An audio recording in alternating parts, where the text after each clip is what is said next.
Hey podcaster, meet ACAST. We're the top independent podcast network for creators in the know.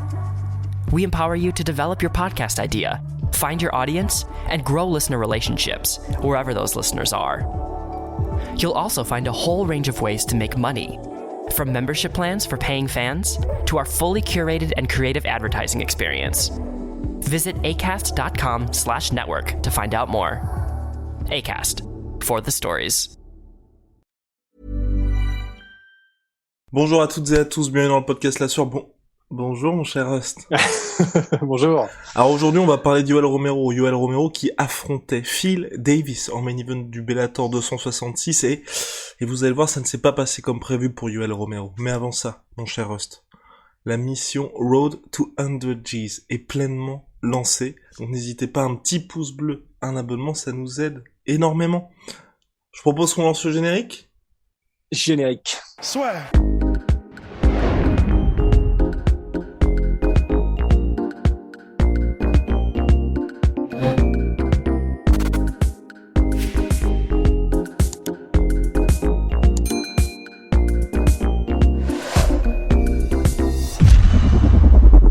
Alors donc Yoel Romero, Rust, je ne veux pas être avoir un discours alarmiste. 44 ans, une victoire, 5 défaites lors de ses 6 derniers combats. Début au Bellator, il se prend 5 takedowns sur 7 tentatives de Phil Davis. Phil Davis qui conclut d'ailleurs sa victoire par dire God bless wrestling, donc Dieu bénisse la lutte, c'est le meilleur sport au monde. Est-ce qu'on a des motifs d'inquiétude ? En fait, je sais que tu vois, on venait d'en discuter et t'étais vraiment un peu alarmé avant en mode putain c'est chaud, Yoel Romero s'est quand même fait souiller en lutte quoi. Et c'est vrai parce que les preuves sont là, il a été mis au sol et en lutte en particulier contre la cage, il était un peu perdu, j'ai eu l'impression Yoel Romero avec des moments où c'était presque bizarre parce que alors il y a probablement des trucs qu'on ne comprend pas mais enfin, tu sais, c'est un peu la base théoriquement quand t'es dos à la cage, c'est de ne pas rester les hanches face à ton adversaire, de toujours tourner les hanches et essayer de remonter les bras pour pas que la personne puisse vraiment prendre une assise, te cueillir sous les genoux, etc. Et il y a un moment donné où il l'a pas fait et genre il a eu quelques secondes pour se remettre, pour se décaler les hanches, les mettre en perpendiculaire, etc. Et il l'a pas fait. Et en fait, à ce moment-là, moi je me suis demandé, ah oui, mais en fait Romero, il était tellement craint en lutte qu'en fait, si ça se trouve, il a jamais vraiment trop en réalité taffé genre la défense de lutte pour le MMA en tout cas contre la cage et tout ça quoi. Et c'est là où je me suis dit ah ouais, donc ça veut dire qu'en fait finalement quand par exemple le combat contre Paulo Costa où il avait essayé de mettre Paulo Costa au sol, il avait pas trop réussi. On s'était dit à ce moment-là, bah ouais, mais en même temps, Paulo Costa, il a quand même un très bon entraîneur aussi en lutte, Eric Albarracin, et une grosse équipe, etc. Et en plus de ça, c'est un très gros gabarit, donc c'est pas si étonnant que Yoel Romero n'ait pas réussi à le mettre au sol. Mais en fait, j'ai l'impression que maintenant, ce qui va peut-être le plus changer, c'est le fait que les gens n'auront peut-être plus aussi peur de la lutte de Yoel Romero, parce qu'en fait, un peu comme ce qu'on avait théorisé lorsque John Jones n'avait pas eu autant d'efficacité lors de son combat contre Dominic Reyes avec sa lutte. En fait, je pense que il y a même les lutteurs de métier, il y a un moment donné en MMA où peut-être qu'ils considèrent que de toute façon ils ont un avantage qui est certain et du coup ils mettent plus du tout dans l'entraînement. Peut-être que c'est ça, mais peut-être pas. Mais dans l'entraînement sur la lutte et qui font qu'au bout d'un moment, en fait, c'est peut-être la définition de se reposer sur ses lauriers, mais du coup ils se font surprendre dans leur domaine de prédilection. Et en fait, pour moi, ce sera ça un petit peu, c'est-à-dire que il m'a pas alarmé ce combat-là dans le sens où il est toujours ultra athlétique, il est toujours ultra explosif. Il y aura peut-être le cardio qui sera encore plus compliqué parce qu'il se déplace avec encore plus de masse. Mais ça t'a pas juste dérangé le fait... Moi, ça m'a rassuré que on n'en avait pas parlé lors de la preview, mais que ce soit en 3 rounds. Parce que justement, là, il allait pas avoir ce stress-là. Et là, pourtant, on a vu un Yoel Romero qui était fidèle à lui-même lors de ses dernières sorties à l'UFC. Ouais, c'est pour ça. C'est peut-être ce qui est le plus alarmant, c'est la lutte, dans le sens maintenant, il y aura plus cette aura de le mec est un espèce de... Il est intenable et c'est même pas la peine d'essayer de faire le malin en lutte avec lui. Maintenant, ça, je pense que en plus, en light heavyweight, il n'y aura plus cette peur-là pour ses adversaires, ou en tout cas cette crainte. Et deuxièmement, effectivement, c'est le fait que il y a toujours eu un problème c'est pas un problème, mais c'est le cardio, ça n'a clairement jamais été son fort, et même ça a toujours été un peu sa limite à Yoel Romero, mais c'est un peu l'apanage de tous les gars qui sont ultra musclés, ultra explosifs en fait. C'est qu'ils géraient très bien jusqu'à maintenant, quand même, faut le dire. Ouais, aussi. voilà, et c'est ça, il gérait bien jusqu'à maintenant, mais c'est vrai que là, même pour un 3 rounds, il s'est vraiment effectivement clairement économisé, quoi. Enfin, il était extrêmement attentiste, entre guillemets, comme d'habitude, hein, mais extrêmement attentiste sur un 3 rounds, et donc c'est pour ça que je sais pas si c'est alarmant, mais en tout cas, je pense qu'il y a il y a peut-être un truc qui s'est un peu écroulé dans l'esprit des futurs adversaires, qui s'écroulera peut-être en mode, ok, maintenant en light heavyweight, en plus il tombera contre des vrais light heavyweight, hein, le mec est prenable, et je pense que ses adversaires vont peut-être commencer à prendre des risques en ayant peut-être un petit peu moins de crainte envers Yoel Romero. Et c'est peut-être ça qui est le plus alarmant pour lui, c'est que je pense que maintenant, à partir de maintenant, l'aura a peut-être un petit peu diminué, l'aura de Terminator, de Destructeur, de tout ça, quoi. Je pense que maintenant, les gens vont peut-être y aller un peu plus, quoi. Et pour ne rien enlever à Phil Davis, hein, c'est l'un des meilleurs justement Absolument. lutteurs, en tout cas en MMA, excellent parcours universitaire en lutte, et qui là justement, après une défaite contre Vadim Nemkov, s'est dit je vais remettre l'accent sur la lutte pour m'offrir un nouveau title shot chez les light heavyweight, parce qu'il en a les capacités. Donc là maintenant il a vraiment mis l'emphase là-dessus, et ça s'est vu contre Yoel Romero. Où va-t-on maintenant pour Yoel Romero au Bellator? En fait, personnellement, j'aimerais bien qu'il affronte pas forcément un nom, juste un mec qui lui permette soit de faire un highlight si jamais il gagne, mais si jamais il ne gagne pas, au moins on aura la certitude que là ça va, ça y est, c'est un peu le début de la fin pour Yoel. Donc un gars du Bellator en light heavyweight qui est, personnellement, c'est ce que je souhaiterais, qui est pas forcément connu, voire même quasiment pas, qui est un gros gabarit, comme ça on aurait vraiment un test malgré tout physique pour Yoel, et juste pour voir ce que ça fait en fait, parce que bon, quoi qu'il arrive, et préférablement aussi un mec qui est connu pour amener un peu l'action. Parce que comme ça, on aurait un vrai test pour Yoel, ce serait un combat spectaculaire.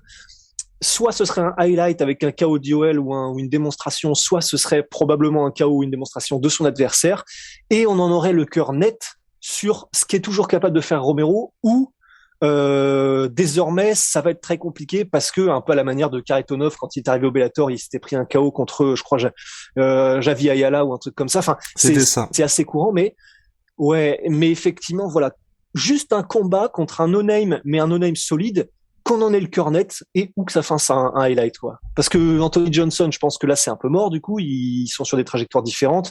Le title shot, c'est même pas la peine pour l'instant, je pense. Anthony Johnson, mon cher Russ, qui a déclaré forfait de son title shot contre Vadim Nemkov dans le cadre du tournoi du Bellator, parce qu'il est malade actuellement, Anthony Johnson, donc ça pourrait être possible. Et justement, par rapport à ça, moi je voulais en parler surtout c'est arrivé hier, hein, donc rien d'alarmant bien évidemment, puisque Rust était sur d'autres projets. Non, moi je voulais parler de la malchance du Bellator quand même. À la base, on en parle à chaque fois, mais les mecs sont maudits. À la base, il devait avoir Romero Anthony Johnson au premier tour du tournoi light heavyweight. Yoel Romero est forfait suite à une blessure à l'œil. Anthony Johnson s'impose bon gré mal gré dans un combat qui est quand même assez chaud pour lui, où il arrive à inverser la tendance et à mettre KO son adversaire, et là il doit affronter Nemkov pour le title shot, et donc dans le cadre du deuxième tour du tournoi.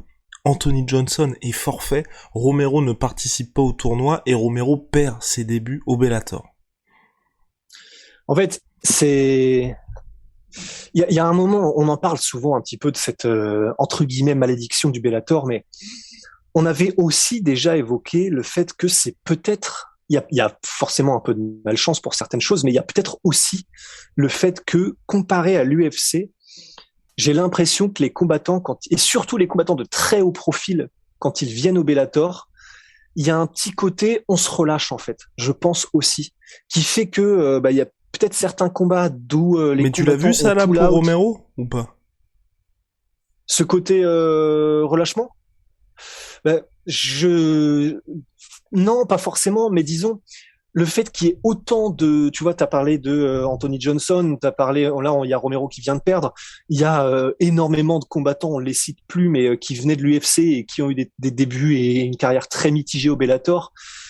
Je pense aussi qu'il y a un petit peu ce côté, peut-être un petit peu relâchement, un peu comme, je le cite tout le temps, mais parce que pour moi, ça a été une révélation quand j'ai entendu ça il y a quelques années, comme Cro Cop qui disait quand il est sorti du Pride et qu'il est arrivé à l'UFC, mais que l'UFC c'était pas encore genre l'organisation numéro un sans aucun doute que ça n'est aujourd'hui.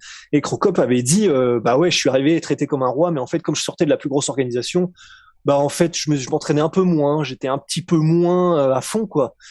Et en fait, maintenant, j'ai l'impression que les combattants au Bellator, c'est peut-être un petit peu ça aussi lorsqu'ils sortent de l'UFC. Alors, il y a aussi le fait que généralement, ce sont des combattants qui sont en fin de carrière, c'est sûr, c'est évident. Mais malgré tout, j'ai l'impression que ce soit au niveau de leur entre guillemets promptitude à déclarer forfait sur des combats, ce qu'ils n'auraient peut-être pas fait à l'UFC, peut-être sur leur intensité d'entraînement, je sais pas.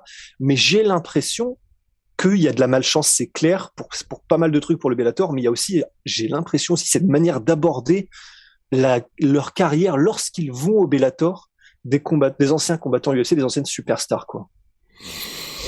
En tout cas, affaire à suivre pour eux. De mon côté, moi, je suis un petit peu inquiet, mine de rien, pour Yoel Romero, parce que là, il va pas rajeunir.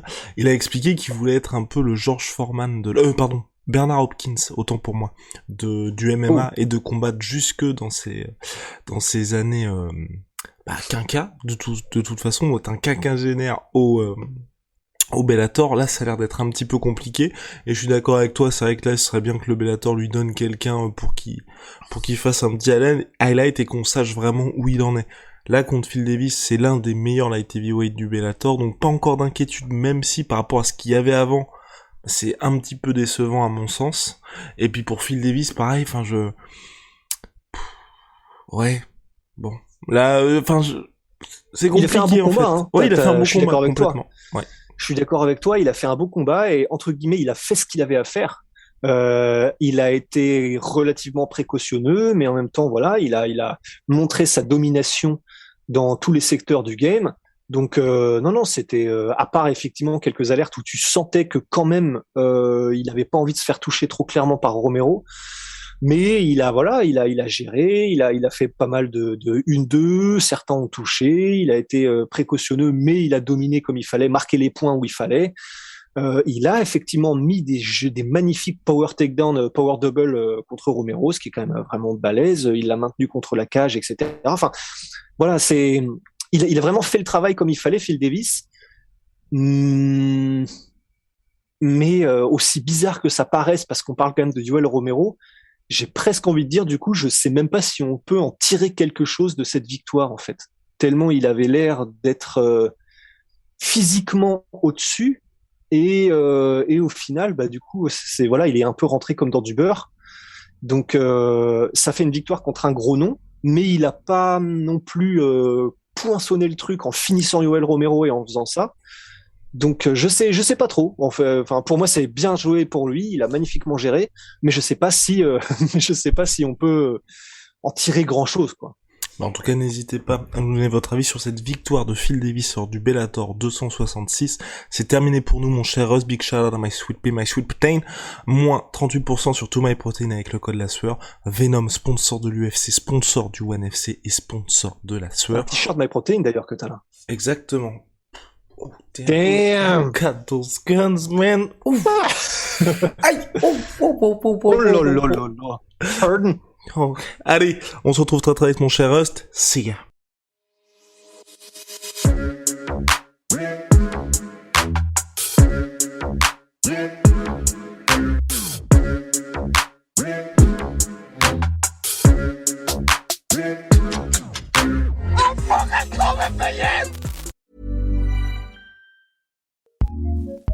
Acast powers some of the world's best podcasts. Here's a show we recommend. Hey everyone, Cameron Abadi here, Deputy Editor at Foreign Policy. So when I think about economics podcasts, the words fun or exciting don't really come to mind. Then I started working with Adam Tooze. Readers of FP know Adam as an economic historian and a popular author. But he's more than that. In some ways, he's an encyclopedia about everything. How a big multinational like Ford or GM operates has a huge impact on... By 2018, life expectancy was 78.5, where we are. Historically unprecedented increase in poverty. On each episode of Ones and Twos, Adam Tooze and I will unpack several data points. I'm pretty sure you won't look at the world the same way. Acast recommends.